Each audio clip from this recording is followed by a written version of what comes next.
So yeah, There we go. I forgot to put up the overlay. Oh well. Hey guys, how you doing? We getting ready to go live? Turtle, turtle. Do, do, do, do, Turtle, turtle, do. turtle, turtle. Squirrel. Sloth. Squirrel? What? Where'd it go? There it is. Woo! Everyone thinks because you're a zombie, you don't know good coffee. Well, they're wrong. There's only one brew that gets my seal of approval. Deadly Grounds coffee is my guilty pleasure. The aroma is so intoxicating. It brings all of my neighbors out of the woodwork. Deadly Grounds coffee. Coffee to die for and zombie approved.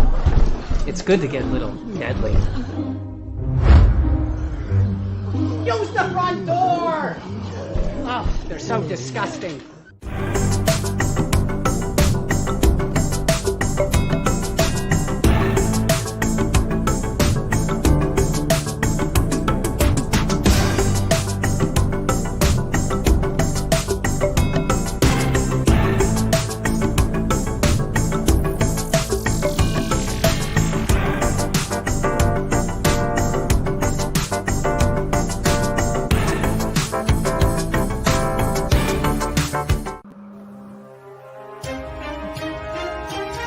The Dorkening and all affiliated shows are not intended for anyone under the age of 18. The following may contain discussions or scenes that have adult situations, graphic violence, nudity, strong sexual content, and graphic language. This show is intended for mature audiences only. Viewer discretion is advised.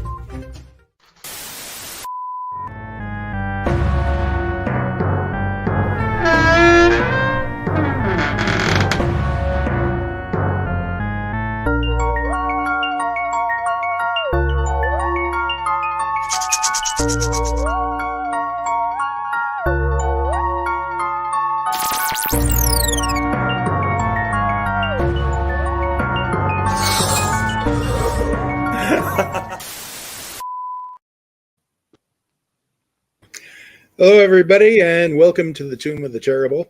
And tonight we are going to be answering the question, what if you ordered the movie Saw from Wish?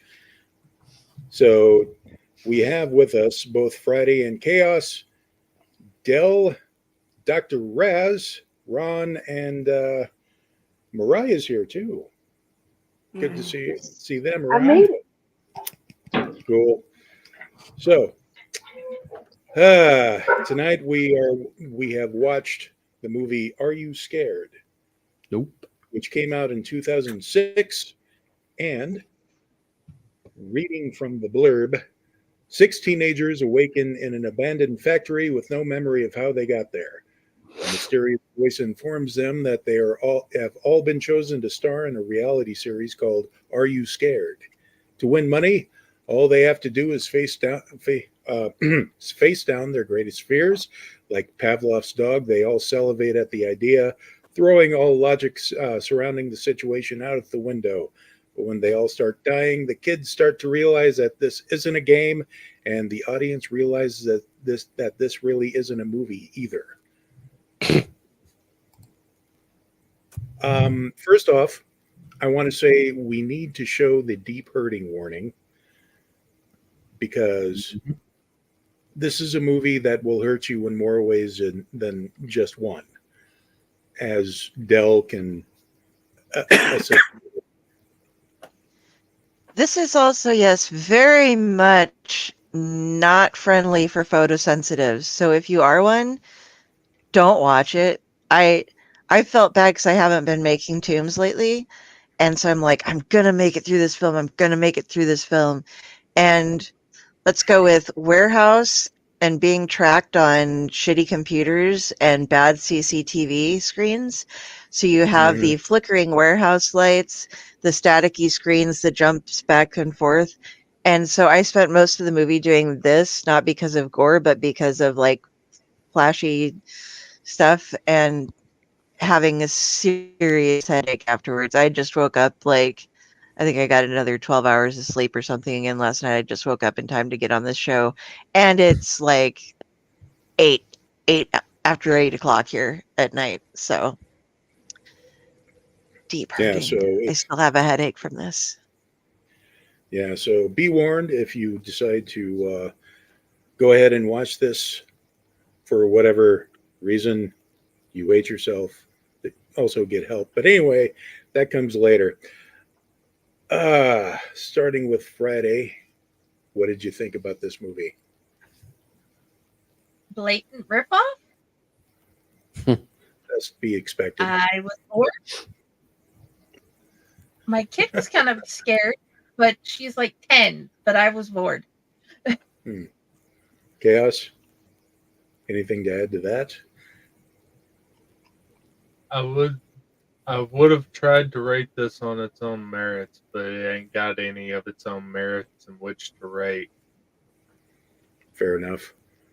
So, Del, aside from the obvious warning that you just gave us, what did you think overall of this movie? It was unoriginal. It had little to no character development. The camera work wasn't the best. The acting was fucking terrible. And I think that covers most. Yeah. Plot was just recycled with like, ooh, let's try this thing that I don't know if they did in Saw or not because I can't afford to rent it before I write the script for my movie. And the very, very tiny amount of character development that was in it all happened in the very end within 5 minutes or so. And it wasn't good. So, and unfortunately, they left themselves open for a fucking sequel. And I think it might have been made. I'm not sure. Was it There is a made? sequel. There is a sequel, and it co-stars Tony Todd with the turtle. I don't know why. Okay. I'm not going to watch that. I did. So yeah. That's what I have to say about it. Yeah.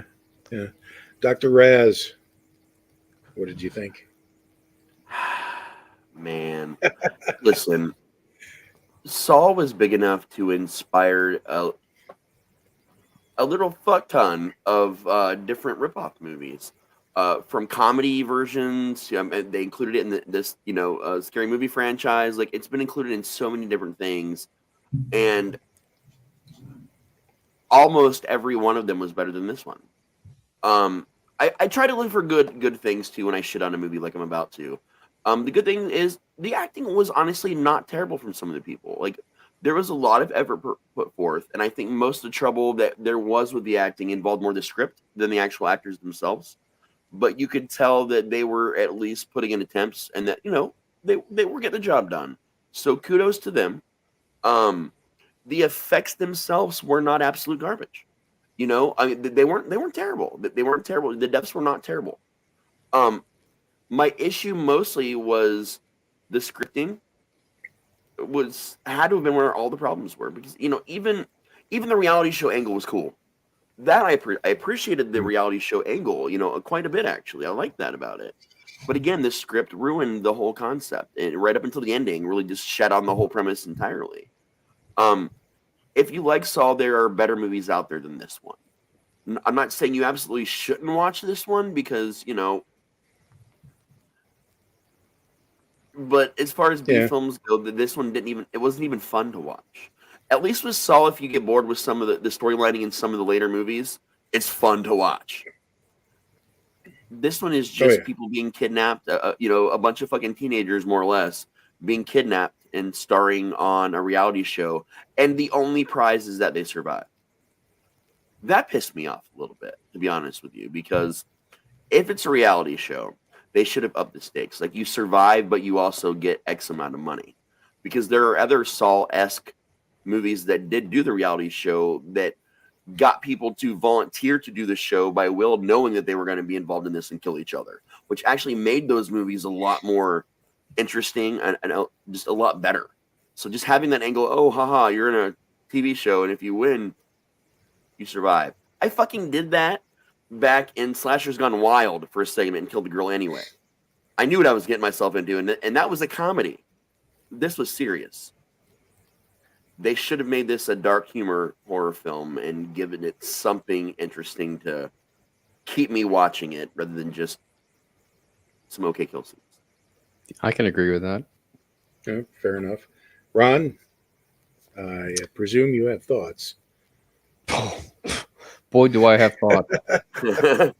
Okay, show's over. Wow.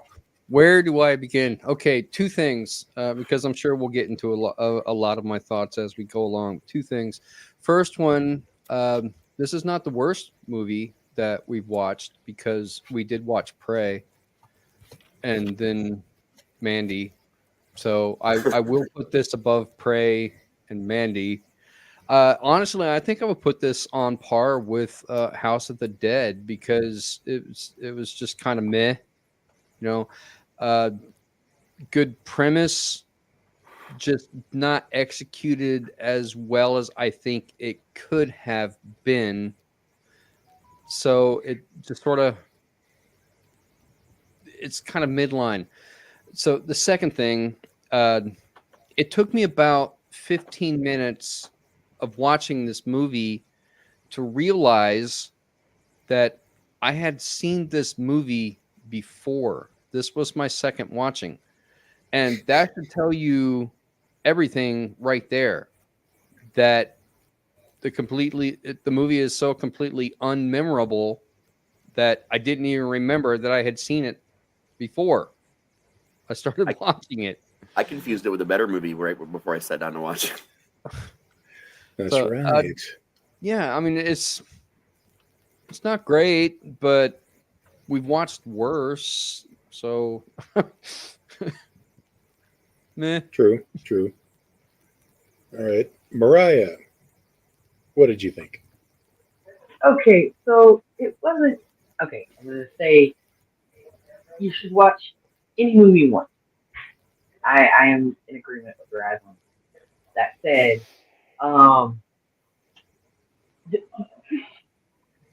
I do agree. A lot of the problem was scripting. They were trying, bless them. I'm from North Carolina, so I can actually say bless their heart, and you guys know what I'm saying. They were trying. They were trying with what they had. You did. So there's that. It had moments where it was like, man, if the script was better, this would be great. I really hated the prizes you're gonna win, you're gonna live. I hated that. Because even in Saw, there was at least that underlying morality that if you survived what you were going through, it was a life lesson or something. This was just kind of empty. It was like, why? Definitely not as bad as Mandy. But not great. This is one of those movies where I would tell somebody, hey, you want to get into script writing? Let me show you what not to do. But for the most part, I mean, it's a good way to kill time till Saw comes on. That was pretty much where I was sitting with it. Yeah, I was a little bit horrified by it, but not for good reason. Okay, fair enough. My thoughts on this. Okay, so there is a big difference between doing something like, say, with Friday the 13th, they obviously cribbed a lot of the ideas from the movie Halloween, but they put their little twist on it and made it its own thing. This one is clearly ripping off the movie Saw, trying to make it a bit different. However, I use the term backhanded compliment for a reason here, because quite frankly, when it got to the big twist ending as to who was doing it and why he was doing it, that was a very bloody, convoluted way to go about doing it.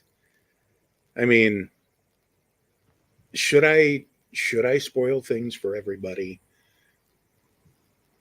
Yes, Yes. the movie's been out This since is- 2009. Yeah. So Okay. Basically, it's a really, really bad abusive father who was burnt by his daughter and wife who got away. They thought he was dead, and now he's come to get his revenge. And this is the way he's going about doing it. He knew somehow his daughter would try to go on a show like this. Wahahaha. I just that's too much of a stretch even for me. But yeah, a lot of it, a lot like the acting itself, I have to disagree. The acting was really, really ham-fisted, especially the first victim of the games itself. He just wouldn't shut up. yeah, I did not like him. No. But then, there was a lot of overreacting to a lot of the things that just, a lot of the reactions just didn't make sense. The effects, when they didn't try to CGI like an explosion or something, where it's very, very obvious. Yes, the other effects were pretty decent. They did squeeze a little bit of ambiance with the setting, and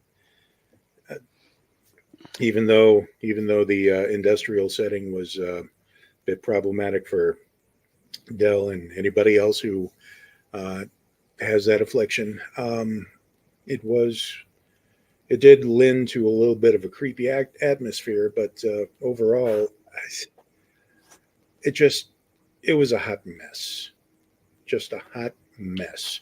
And in this case, imitation is the most sincerest form of plagiarism. So, I mean, I'm going to open up the floor if anybody, Del. I had a question about one of Yeah. the. Okay, so guys, in each of the challenges that they would have 1 minute to like enter a room, find out what in the fuck their challenge was, and then complete it. So towards the end, there's this gal who's a germaphobe, is what she put it, because it shows each of them auditioning for they play their audition tape for the show or whatever. Was she holding her thing was her hands were all wrapped up in what looked like her intestines, maybe, and there was a cage with a bunch of rats in it, and then another, well, like an aquarium type of thing with a bunch of rats in it, and then another one with a cell phone in it. And she had to apparently stick her hands full of her intestines into the rat cage so that they could chew through those in under a minute and then be able to get to the phone. Did I watch that right? Is that what was going on there? Like, were Honestly, those at this intestines? point, well, I think it was intestines, but I'll be honest. At that point, I was also playing solitaire, not really paying much attention. So Well, That's what it was supposed to be. Let's just say that. okay, Well, I think the point is that the games were not supposed to be won. He tells you that if you can win the game, your challenge in 60 seconds, that you can live, you can go free. But then he only gives you 60 seconds to basically do an impossible challenge. I think that was kind of the point. He didn't want anybody to live. Yeah. It was like the later Saw movies where they were screwing up and making them unwinnable before they themselves were murdered by Jigsaw for violating the rules of the game. It was that Yeah. setup, and that's another part of where they screwed it up so bad that it was like, give them a hope to win, give the audience a hope that maybe they'll survive this one. Because otherwise we just know they're all going to die. And there's just no anything else to... There's no connection. right. Okay, because Quite I thought. frankly, Oh, sorry. no, go ahead. Oh, it just seemed that her hands were like so bad. that she could have still reached in and picked up the phone without having to, or just have kind of like, pulled her hands out of it. I don't know. It just, it was a bit far-fetched for me. Yeah. And if you're gonna use a rat, do what they did in Sinister 2, where you had all the people laying down and they had the metal jugs over people's chests and the rats inside the jugs, and they were heating up the metal jugs, so the only escape for the rat was just to fucking tunnel through someone's chest and out their back. Because that was fucking epic in Sinister 2, and it looked amazing, and it was fucking terrifying, and I'm not even afraid of rats. But I am now when a situation like that is involved. Like, it was, like, literally disturbing as shit. They could have done that or just so many cool things, but that's what they went with. Not to I need mention to watch the Sinister whole, too. Oh, the dude, whole, I love the Sinister movies. ode to the chest burster. I mean, I'm sorry. That's like, yeah. Yes, let's make a rat a chest burster. Okay, now I'm scared. Yeah. Well, I was going to bring up the really, really incompetent cops that were going about trying to investigate, especially at the end when the obviously I play by my own rules guy goes in, manages to get to the elevator and goes, "You'll be fine," and then the bad guy comes up behind him and slices off his head with an axe while the detective is holding the gun, just kind of standing there waiting for it to happen. That just, no. Also, I wanted to bring this up too. At the end, near the end, there was a fire started in the basement. The FBI agent goes up to the top of the roof, touches a door, and it's very, very hot. Did I watch that wrong? Did she make it down to that level? Yes? Del? He electrified and heated some of the doors to keep them from escaping. So it could have been what I assumed that was that she came across one of the traps that was preventing the players from doing something, like only it had gotten opened or something. But because you saw a couple of times when they tried to escape, they'd go to touch something, and one guy was like, it fucking burned my hand. And another time it'd be electric shock. Okay. So Okay. I could be Fair wrong. enough. I was giving them the benefit of the doubt of it being something like that. Yeah. So is it horrible that when I saw that particular scene, all I was seeing was Daniel Stern in Home Alone? Yeah. Like, yeah. But, why didn't they find something to wrap their hand with? No, that's just a good question. Also, the guy who I'm just going to refer to as young Scott Staff, when he walked into that room, and was all the really, really bright lights behind him, or were there some in front of him? Do you think? All the Just strobe kinda lights circling where the the room? guns keep going off. Yeah. They were Yeah, in front and behind, because you can tell by the shadowing on the set. Okay. Now, whether they were supposed to look like that in frame or not, it's a different story, but you could definitely tell. Right. Okay. Well, we're just poking holes in this large enough for a Mack truck to drive through, people. Do you want me to make it twice the size? Go ahead. Why did the scar on his left cheek switch to his right cheek and then back more than once? The killer. Because I'm serious. the makeup was as consistent as a strip. That's why. Yeah, literally, his whole scar changes sides. The first time you actually see him get up and move, suddenly it's on the right side. Isn't that and then later it's back camera flipping? Wow. I mean, that could have happened in editing when they were doing the editing with the camera flip. It could have actually been on the tech side and not the makeup side. But regardless, this is why I think it was on the makeup side. No, it had to have been on the makeup side. It couldn't have been a switch, because when it would appear on the other side, it was also slightly down a little bit more. And there were some other scenes where it was on the same side, but it was slightly up higher and slightly down lower.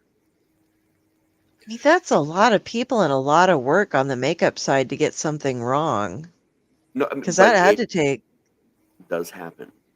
I've watched it happen on sets, and also I'm not the only one in the world that has noticed this because I was looking up stuff about the movie before we came on today because I wanted to make sure that I was right about some things and see if I'd missed anything.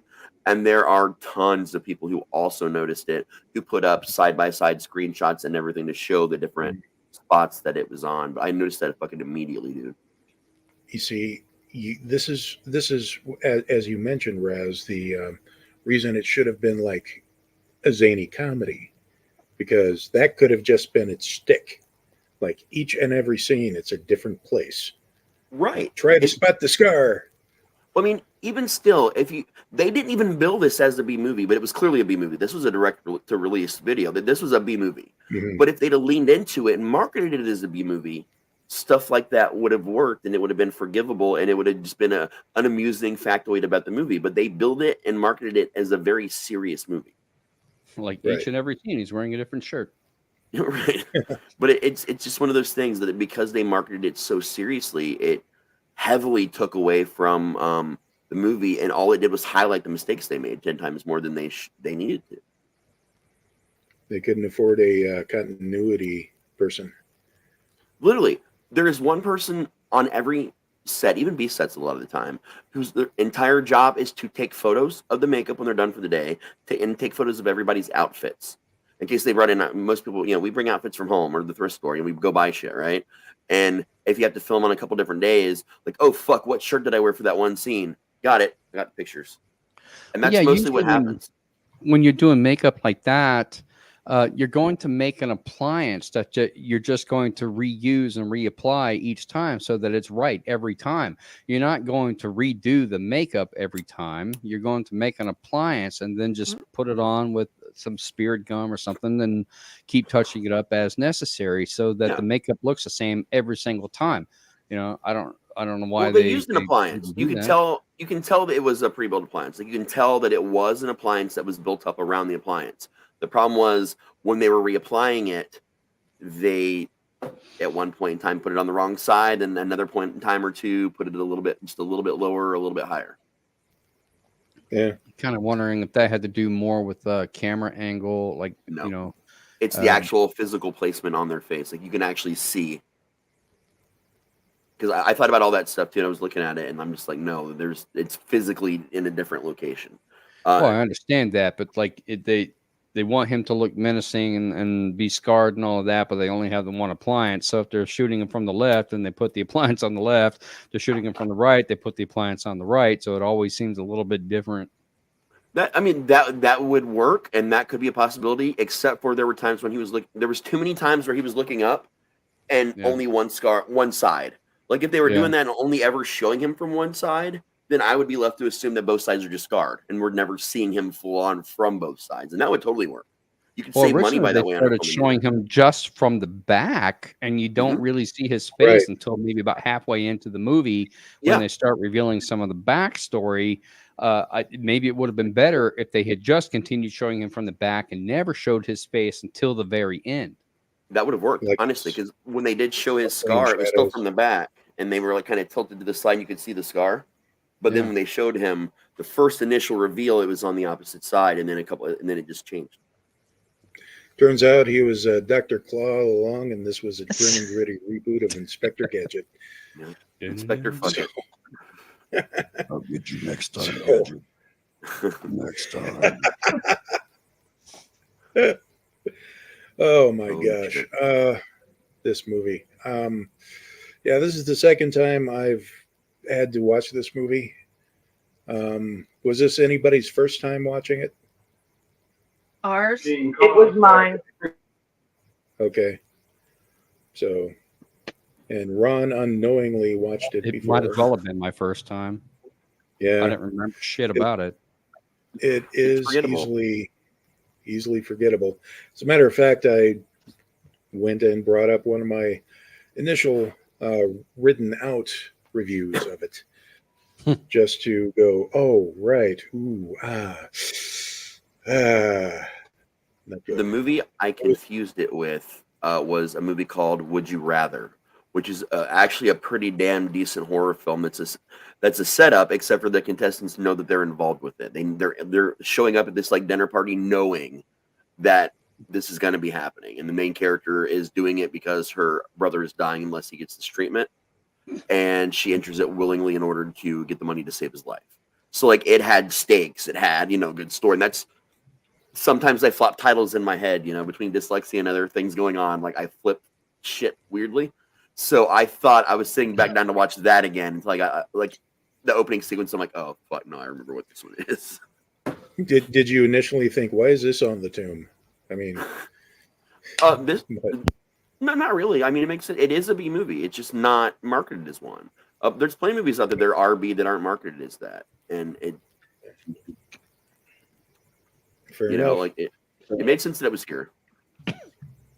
But you asked earlier if you watched it wrong. You did, because you watched it at all. Yeah. Yeah. I will say this. I think I remember enjoying the sequel a little bit better simply because of Tony Todd. Mm-hmm. But and the turtle. And I'm going to figure that out. I'm going to have to rewatch it, and I don't really want to, even though that's also on Tubi. I'm gonna be honest; it's actually worth watching over more so than this one. I would give that one a much higher rating. The thing about Tony is Tony doesn't just take a check and show up on any movie that he's offered. He gets offered a lot of fucking movies at different levels. And yeah, maybe some of the movies he's done weren't always the greatest, but his roles were. So he has a level of expectations as an actor going into something. And was the sequel the greatest movie? Fuck no, God, I don't even want to finish that sentence. But it was significantly at least better than this one. Oh, okay. So I am curious, Ron, did you have a rant about this? I was just about to ask if it was time for my rant yet. We should have like an introduction, like Ron's rant. Ron's rant. Okay. Ron's rants.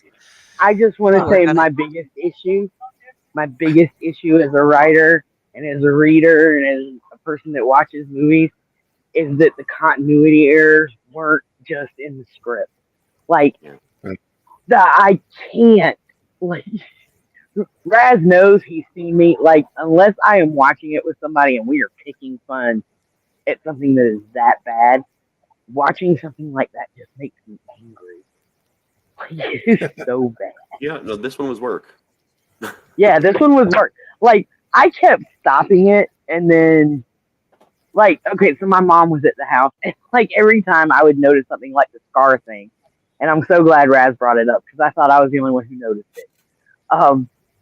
I called my mom in, and, I'm like, okay, watch this. And she watched this, part, and then it does the camera angle change, and then the scar moved, and I said, am I crazy? Did that just happen? I was doing that consistently. When you're having to, like, I can't, guys. It's like I can forgive a lot of stuff. Like, we all know mistakes happen, but wow, that movie was a giant mistake. I mean, it was horrible. Oh yeah, I agree with that assessment. So, Ron, we are ready. All right, here we go. I feel like this movie, they spent more time thinking about the ways they wanted the people to die and setting up the multiple puzzles that they had and trying to make them as interesting as possible than they did coming up with a backstory. So they had all these great ideas for the death scenes, and they said, oh shit, we need to come up with why is this happening? And they phoned it in. They come up with something, okay, it's someone getting revenge. Now, that's fine until you find out the whole twist ending is that the killer is the girl's father that wants to get revenge because he was abusive and he got scarred in a fire and then disappeared for a while. Now, it's proven at the beginning that this sequence of events is not the first time that he's done this. We had one girl at the beginning of the movie that was prior to all of this happening, which means that he's run this game several times. And I can only imagine that's because he's trying to lure his daughter out to come play this game, which, just attests to how much is a psychopath this guy is, that he just keeps running these games, not really caring about all the deaths of these people that he's causing just to get his daughter in the game, not knowing whether or not she's ever even going to join. There's no motivation for it. There's no win or lose or anything like that. He's just basically randomly killing people for his own enjoyment is essentially what it comes down to. Scar be damned. There were other ways that he could have handled this whole situation. It just targeted her specifically without bringing all this collateral damage into it. It's kind of stupid. It doesn't make any sense. It's not believable. And it's basically the main problem that I have with it. Now, that being said, it doesn't really matter. If they had just leaned into the complexity of the games and making them even more over the top, making them even more gory, more violent, more bloodshed, just completely way the fuck out there, like they did Art the Clown and Terrifier, and make the death scenes over the top, then it really wouldn't matter what the rest of the backstory is, because the audience is getting what they expected to see out of this movie.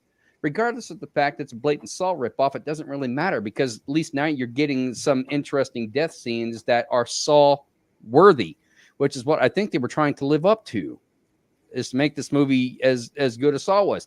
They just failed because there's no backstory on hardly any of the characters. I really couldn't give a shit if either of them lived or died, because there's no emotional buildup for me to make a rapport or to feel anything for these characters, especially the one guy that died at the beginning, the black guy. What's his name? I don't remember his name. He was so freaking annoying. He was annoying. I did not like his character at all. And I was kind of glad when he was dead, so that he didn't have to be in the rest of the movie and I didn't have to deal with this screaming and bullshit, I don't know. They spent more time on one death scene more than any other. And it's the one with the saws on the conveyor belts with the brother and sister team, where they're hitting the stop and go buttons. One of them, the saw's constantly going in one direction or another, and you don't know which one's going to get it. But they keep cutting back and forth from this one. But the saw blade never seems to be getting any closer. Or I'm sorry, the drill, not the saw blade, the drill that goes into the eyeball. Yeah. It never seems to get any closer. I was like, is this like a Bugs Bunny cartoon or something, where you see the guy coming over the hill and, then you look again, he's still at the same spot over the hill. It never gets any closer until right at the very end. And they have to decide, okay, which one is going to live and which one's going to die. And, inevitably, they have to make this decision, and because it's going to steer the rest of the movie, depending on which one lives or dies. And then it doesn't matter, because they all end up dying pretty much. Yeah. And the daughter is the only one that actually, I believe, lives at the end of the movie. Yeah. And everybody else dies, until the big twist at the end. So what was the point of dragging that scene out, other than it's literally the most complicated death scene that there is, because the rest of them were basically fairly simple. The guy that was afraid of the dark, and it kept telling him to go toward the light, and he kept hitting the trip wires, and the strobe lights were going off, and then the shotgun blast and all of that. How many times can you fucking get shot before you die? And he just kept dragging it out. Like, dude, you should have been dead a long time ago from blood loss or shock or something. But no, even after all of this, he still manages to speak or whatever. And I don't know. I just got so lost in all of the I am your father. all of the non-believableness of this movie, that it started taking away from my enjoyment of it. And then I remembered why it was. I couldn't remember seeing it to begin with, because there was nothing really to remember. There was nothing memorable about it. Right. There's so many different ways that they could have made this movie so much better if they had just taken the time to work on a few things, namely the script, refine the acting a little bit, think about the death scenes just a little bit, put in some character development so that we feel something for these characters, and then give a little bit more plausible backstory to the father, the abusive father that's running all of this stuff. Because even John and Saul, the Jigsaw, he had at least had some moral turpitude. He had rules that he lived by, and he felt no guilt for what he was doing because it was up to the people to make the decisions on whether or not they lived or died.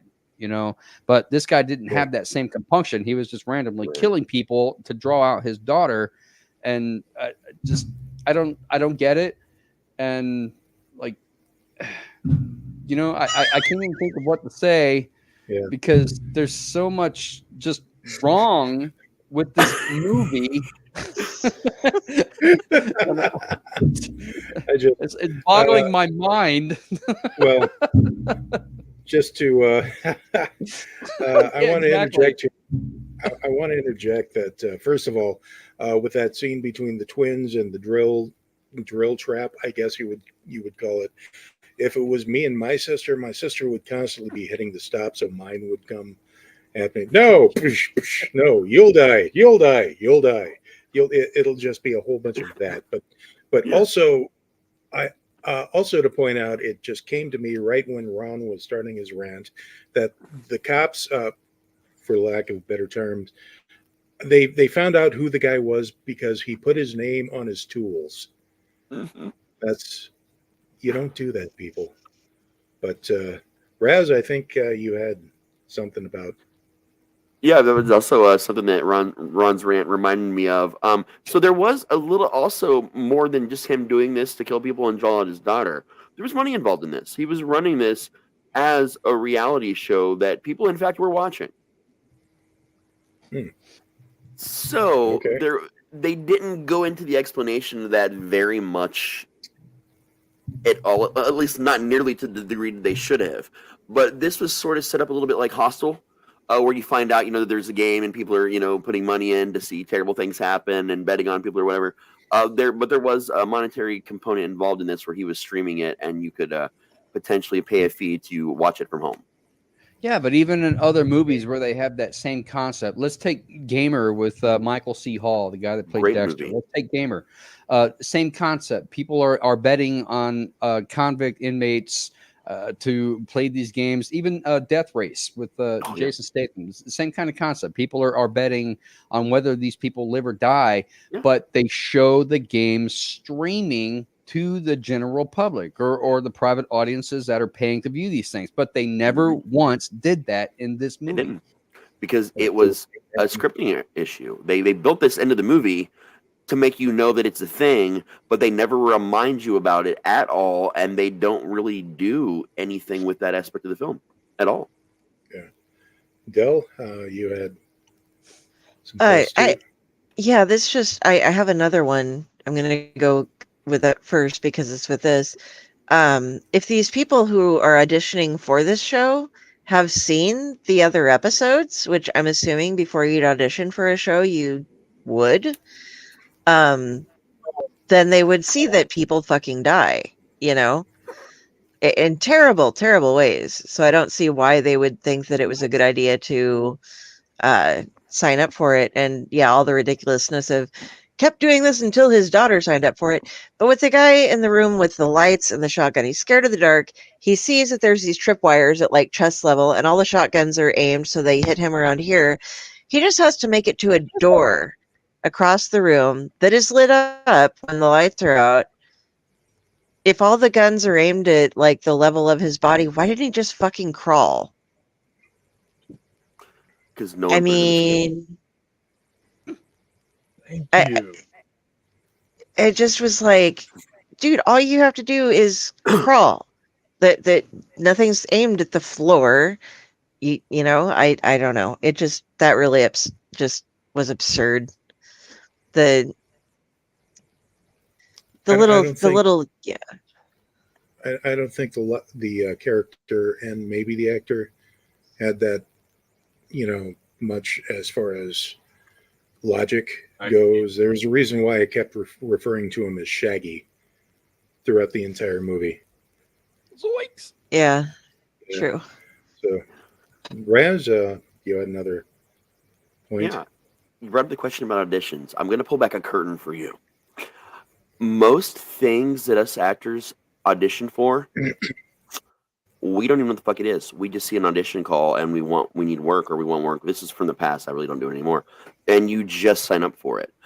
The weird thing about doing it with reality shows is this. You will find listings on Craigslist and weird places because even big companies want to reach out to normal, everyday people for a lot of these reality shows. Now, most reality shows hire actors. They hire people that are already known, and they actually hire actors. A lot of them do. But the ones, something like this, you would post a brand new reality show looking for contestants with a very brief description that's almost always misleading from what the reality show is if you get the job and do it.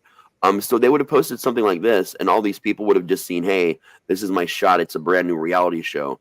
So they would sign on, and they would go through these auditions, sight unseen. It's very common.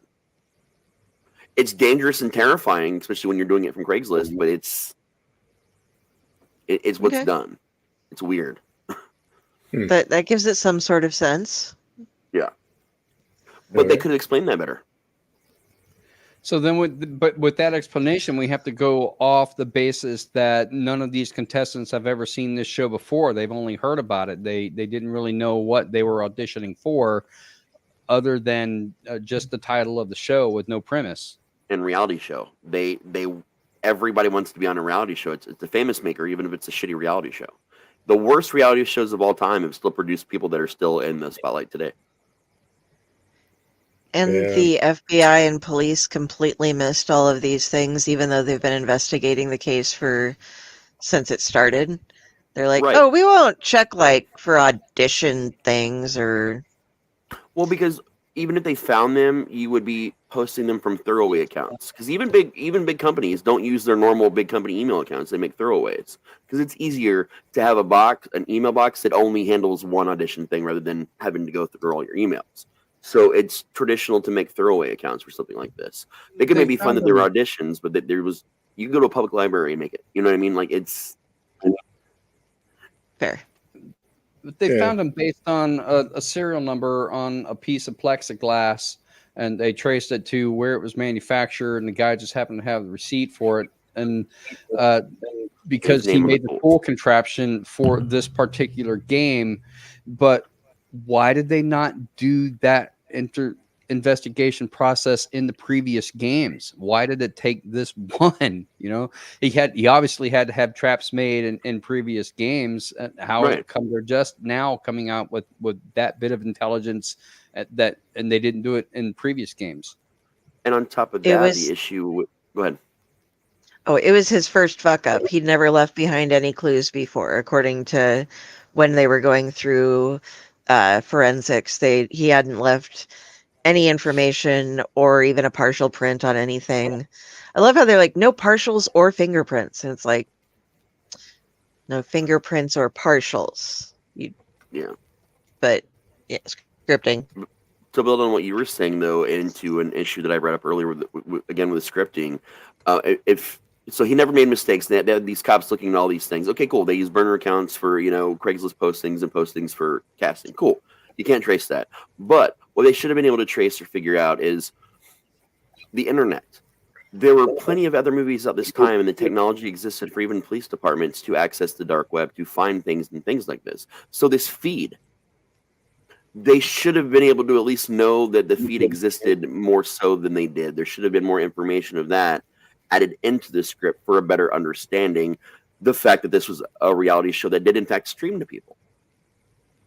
So, why couldn't the cops at least find some footage? Even if they couldn't trace it back, through the dark web to its source to find out where the cameras were, they should have at least been able to get some sort of information about the feed or see a partial feed to know that someone was actually, a little bit more information about the kills or something.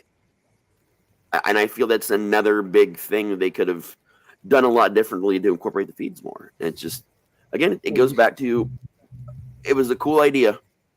There were some cool things about it, but if you got a bad script, it doesn't matter what cool ideas you have. It just falls apart. Well, you could say the same thing about the characters that are playing the game. They had access to the internet. They could have accessed the dark webs themselves. If they know that they're auditioning for a show called Are You Scared that obviously has been around before, why wouldn't they have done their own research to find out what it's about? Why wouldn't they have not accessed the dark web and seen these episodes for themselves and realized it? First of all, have you ever been on the dark web? I have not. It is not as easy as you would expect. Your average person only knows it exists because people like me say the words dark web sometimes. That is not a common thing to talk about. Like back when this movie was made almost 20 years ago, it was way more uncommon. In fact, most people didn't even know it existed at all. But the police would know, the FBI would know, because that was something that was on their, on their docket then. I mean, that it's been around for forever. So like it's an access issue. People just wouldn't have known then that the common person that it existed at all to look it up. Mm. I mean, but you bring up a good point, because if that movie was made today, that would be even fucking dumber that they didn't have some kind of knowledge about it or think to look it up on there. Like that would have made sense. I mean, this would essentially fall under a cybercrimes division if it were made today. Yeah, and back then they had the access to investigate things like this, but they didn't have an actual cybercrime division. They need an Abby. Yes, we're basically the more trying to you come up know. with explanations to justify a shitty movie. It's yeah, we are, because it makes it more fun for us. For more to learn more about the dark web, go to your local library. Don't do that, people. Don't do that. Outlight Network have is not internet, condone joining the dark web. No. Did you guys know that they have the internet on computers now? Really? No, shut the front door. Yeah. Back to I've heard about these little boxes that people carry around like every day of their lives that have this thing on it called the internet. And I know these exist because when my kids ask me really stupid questions, I say, hey, grab that little box in your hand right now that you're holding and looking at and ask it. I have no idea what you're talking about. Never heard of it. Speaking of which, let's get to the What are you talking 5-star about? reviews, people. Yeah, let's do that. And there actually were. Hello. Hello. Can Hello. you hear me Hello. The phone joke. Hello. Hello. now? I'm making a bad joke. Okay, so there's not too many, and they're kind of brief. On the Amazon customer review, 5-star. First one is it's just awesome movie. Okay. Poor deluded bastard. Next one is by Larry Beavers, reviewed in the United States. Harry Beavers? Yes, A plus plus plus. That's all they put down. A plus plus plus. Boo. And from Dwayne M. Vickery, we have it. It has its frightening moments. If you like the Saw movie, this is up your alley. Everybody else thought it was crap. Dwayne the bathtub. I'm drowning. This is my favorite night joke too.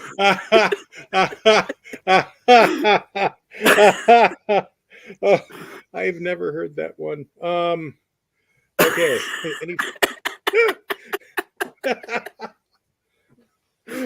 Any final thoughts on this thing? No? Okay. We drained you. If you're a script writer, you want to look into writing scripts, watch this movie and learn from it. Because, I mean, there's some teachable things here about script writing and what you do and don't do to craft a better story. And it's not a terrible script. It just wasn't organized well, and it showed. Right. Yeah, it's the same thing that Mariah kind of brought up. And, yeah, for what not to do, definitely watch this movie. But I'm getting kind of ahead of myself here. Let's go ahead and start with Friday and Chaos. And what would you get? What rating would you give this out of 10? And would you recommend this to your friends or not? I gave it a chainsaw, and I have before I knew I didn't like it. like we are watching this movie for the show. If you'd like to come join us, watch it and join us, or not, and find out what we have to say. Mm-hmm. A 1 out of 10. Wow. Wow. Chaos. I would have to go with the same for the simple fact it had, as I said earlier, it had no merits of its own in which to truly rate it. It was every merit about it was stolen from Saul. So it's just there. Okay. Oh my God. Del. Oh, first we got Stefan kicking in with a 1 out of 10 as well. Fair enough. I am going to give it 2 seizures out of 10. And Wow. That's fair. yeah. And each of those 2 points are for the 2 first deaths. I really enjoyed the intro death. I thought that one was pretty good. Like, I started giggling. And then that was one of the best exploding people things that I've ever seen. As far as like just the whole room is just full of dead person. You know, it's like the walls are evenly coated pretty much, a couple chunks here and there, but that's the only thing that it's getting points for me from. I couldn't watch all of it though, as well as other people could. So on the off chance, which I'm assuming from based on our discussion that I did not miss anything, there might have been something that warranted a little bit more, but yeah, 2 out of 10. Not recommending to All right. anybody. Okay. Dr. Raz. First of all, are you scared? No, sir, I am not. I just want to start with that. I've gone back and forth on my rating. I thought I was going to give it a certain rating, then I thought I was going to give it a little lower. But after talking to you guys, I'm going to move it back up to the 3 out of 10. The reason I'm giving it the 3 was because there were some good death scenes. There were some people that were working hard on this movie, and that showed in places. But all the things we talked about that were bad about it, which to me falls down to the scripting, the setups, and just continuity issues and the way they marketed it. Like, if any one of those things would have been different, I'd have probably given it a 5. If just one of those things were different. So I'm gonna stick with that solid 3, man. Okay. Ron. And no recommendation either. Okay. Ron. Raz and I are of a like mind on this one because he even stole my intro line for this to say, "Are you scared?" No, I'm not. Not even remotely in the slightest. I also will have to give this one a 3 as well, but my reasoning is a little bit different. Because I enjoyed House of the Dead a little bit more than this one, and I gave House of the Dead a 5. I didn't enjoy Prey at all, and I didn't give it any stars. I thought that this one was a little bit better than Mandy, so I had to put it above Mandy. But I think that there's probably a movie that could be better than this one, but maybe not as good as House of the Dead. So I can't really give it a 4 because I need to save room just in case there's another movie that outdoes it. Therefore, by process of elimination, it has to be a 3. And no, I would not recommend this movie. Wow. I would like to, trying to figure this out is kind of like, a beautiful mind just trying to get with the, what to give it a rating. It's a fascinating process. Yeah. But Mariah, what would you say? Okay, so for me, this is getting 2 lightsabers out of 10. I want to give it a 1 because, like I said, it made me angry. But like Raz said, there were a couple of people on this movie that were trying, so you kind of have to give them that. But yeah, not one I would recommend as even an enjoyable B movie. Bottom line, it was just horrible. So yeah, 2 lightsabers. Yeah. So bad. Okay. So do you recommend? Did you already say? Would you recommend Do it? not recommend. Do not recommend at all. Okay, At all. fair enough. Okay, as far as I go, I'm going to read a little bit from my original review from back in 2010. So here's the thing. As horror movies go, low budget, straight to video carbon copies of more successful movies are to be expected. What separates Are You Scared from the first two Saw movies is the fact that they were both distributed by the same company. You read that right. Lionsgate released both of these. You would think that another company known for its low budget fare like Asylum did this. I don't know how to feel about this. And to answer the obvious no, I wasn't scared. Pass this one up with prejudice. As far as the ratings go, I will give it a 2.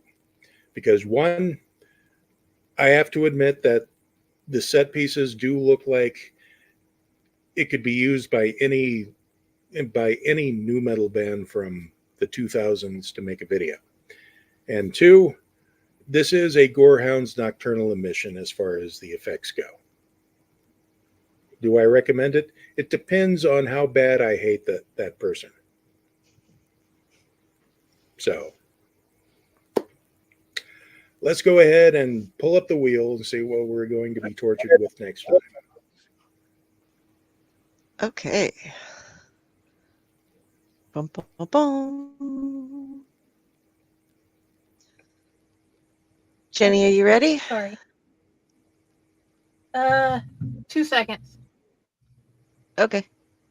As you can Yeah, see, guys, we've ready been when you whittling are. down the wheel. Okay. 3, 2, 1. Bang.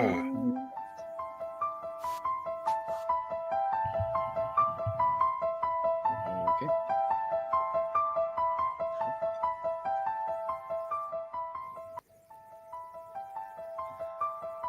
That house and when she was bad. Okay. Can't say I've heard that. That title scares me. Yeah, this is one of mine, and this movie scared the shit out of me when I was younger. And then I watched it again, and it was like, this is so fucking horrible. So, this is a movie about twin sisters who share a birthday, and one of them has been locked up for health problems and things. And she comes to help celebrate her sister's birthday with her in very strange ways. And there is a lot of weird gore and just strange fucking shit going on.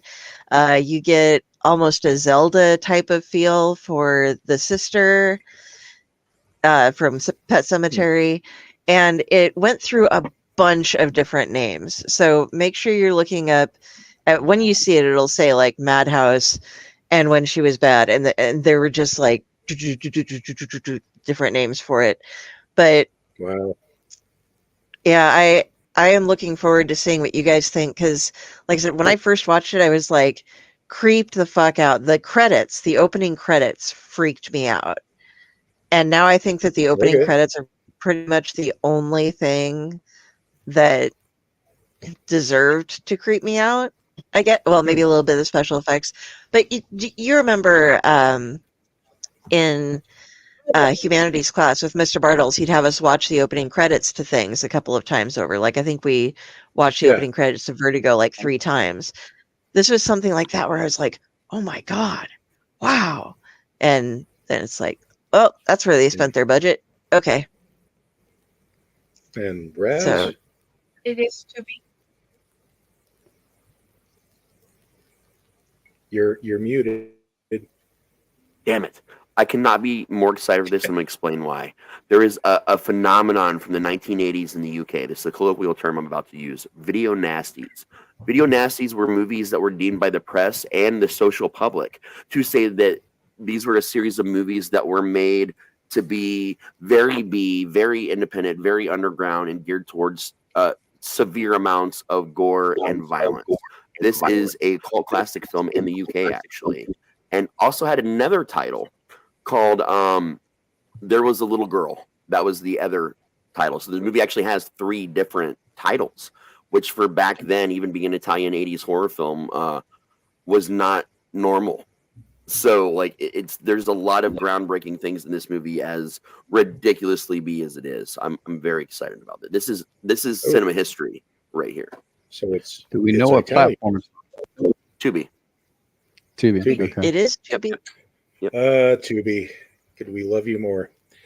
So They return next our time. email. I'd love them more. Till next time, Friday. Tell us where we can find you. Or not. I'm on the outline. I'm at the fake core. I'm pretending to be most people in this room. And you can find me at my pages, Friday with the Library in the Blue Box and Jennifer Elliott. Okay. Chaos. Where can we find you? Find her. In her nose. Okay. Del, where can we find you? You can find me here on the Owlite Network for 2 to 4 shows a week, depending on what I'm showing up for and what we're actually doing. You can find me on Splash Pages every Tuesday on the Dorkening Network. Tomorrow we are going to be doing a show in honor of Ghostbusters Day, so it is Ghostbusters themed. Come check us out. That'll be at an hour earlier. It'll be at 8 o'clock Eastern Time that we do the shows on there. You can find me on Facebook at Carrie, Kari Sanders. If you see this as the avatar, that would be me. You have found me, and all of my links are there, including my author page, which, speaking of writing, we have the Owlette Menagerie coming out. When, you ask? Launches tomorrow. And we will be having the launch party on the 8th, and all of the proceeds are going to be going to Pro Literacy, a wonderful charity group that helps with adult literacy. So look me up on Facebook. Keep an eye out for the Owlette Menagerie. We're going to be trying to get a bunch of promotions out. It's not just us here. We've some of the authors that we've worked with. We got some great folks working together on this. It's going to be fun. All right. That's right. Doctor, where can we find you? So you can find me obviously most of the time here on the Elliott Network. You can find me at RazTSlasher.com. As Jenny said, she pretends to be most of the people in this room, including me. So most of my socials you'll find me at online. It's probably Jenny talking to you. And you'll never know the difference because Jenny's that awesome. I'm definitely excited about the Owlette Menagerie. I'm very excited about Pro Literacy. Originally, we were trying to go for the Derek Zoolander Center for Kids Who Can't Read Good, but they were unavailable.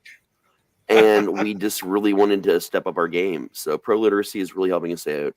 They've been absolutely amazing people to work with. And we're also excited to hopefully bring them on for that episode, or at least in the near future, to discuss more about what they do. But again, amazing people. Please check them out. Even if you don't pick up the menagerie, consider donating to them. Cool. Yeah. Ron, where can we find you? Well, currently at this moment, you can find me stuck in between Mariah and Raz on your screen. I am on Owlite Network, usually on Sunday nights and Monday nights, depending on the show, and then whenever I'm able to make it, every other Friday for Chainer's Haunted Secrets with Pyle. Sometimes when I'm available. I do have an author page now for my book that just released, Inside My Nightmares. You can find me Ronald W Gillespie Jr. -author on Facebook. And I have been getting back into TikTok lately and putting out more TikTok videos. So you can find me on TikTok under @Wolf Dojo if you are into all things martial arts and fitness related and working out and all that kind of fun stuff. So if not, then you can always contact Jenny, and she will get in touch with me for you and direct you my way. And other than that, I'll probably be joining Raz at your mom's house for pancakes. Like, yeah. Awesome. Tag team. So Mariah, where can we find you? So currently, you can find me on Facebook.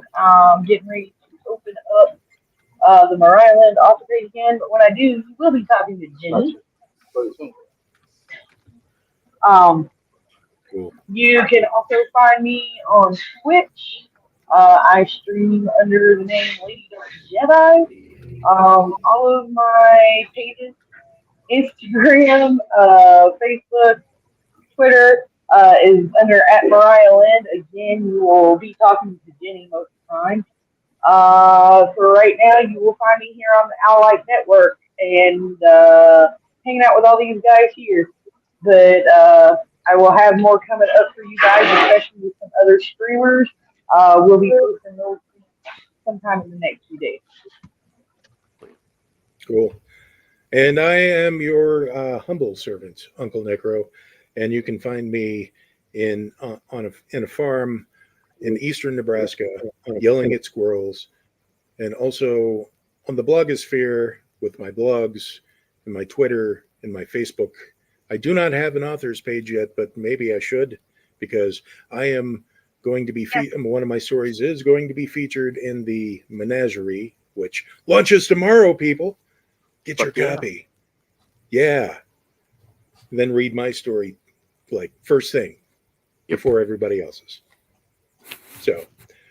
So until next time, get help. Bye, everybody. Go in the bathtub. I'm glad. Here's to you.